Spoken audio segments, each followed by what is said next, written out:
পাগলা মসজিদের দানবাক্সে রেকর্ড পরিমাণ টাকা উঠেছে এমন খবর যেন পুরনো। প্রতিবার দানবাক্স ভাঙার পর টাকার সাথে পাওয়া যায় এমন কিছু চিরকুট, যেখানে কেউ লেখেন তার মনের মানুষকে না পাওয়ার বেদনার কথা, তো কেউ আবার লেখেন রাজনৈতিক ইচ্ছার কথা। যে যাই লিখুক না কেন, দানবাক্স ভাঙার পর টাকার হিসাবের পাশাপাশি এসব চিঠির দিকেও নজর থাকে সবার। এবার পাগলা মসজিদের দানবাক্সে পাওয়া গেল এমন এক চিরকুট, যেখানে লেখা, আল্লাহ তুমি নাজমুলকে সারা জীবনের জন্য আমার করে দাও। নাজমুলকে আমার বর হিসেবে চাই, তুমি আমার মনের আশা পূরণ করো। 30 আগস্ট মসজিদের দানবাক্স খোলার পর চিরকুটটি পাওয়া যায়। শুধু প্রেমের কথাই নয়, আরেক চিরকুটে লেখা ছিল, হে পাগলা বাবা, তোমার দয়ার বরকতে নির্বাচন চাই না, আমাদের দরকার ইউনূস সরকার।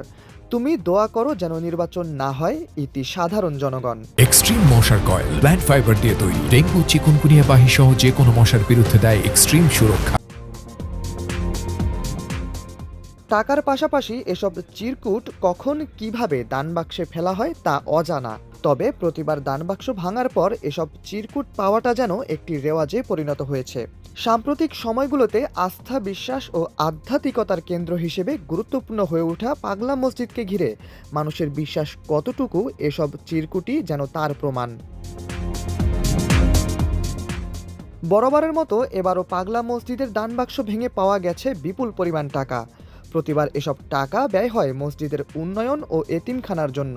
অতিরিক্ত আরও কটি দানবাক্স যুক্ত হওয়ায় এবার কিছুটা দেরি করেই খোলা হয়েছে দানবাক্স। 3 মাস পর পর খোলার কথা থাকলেও এবার খোলা হয়েছে 4 মাস 18 দিন পর।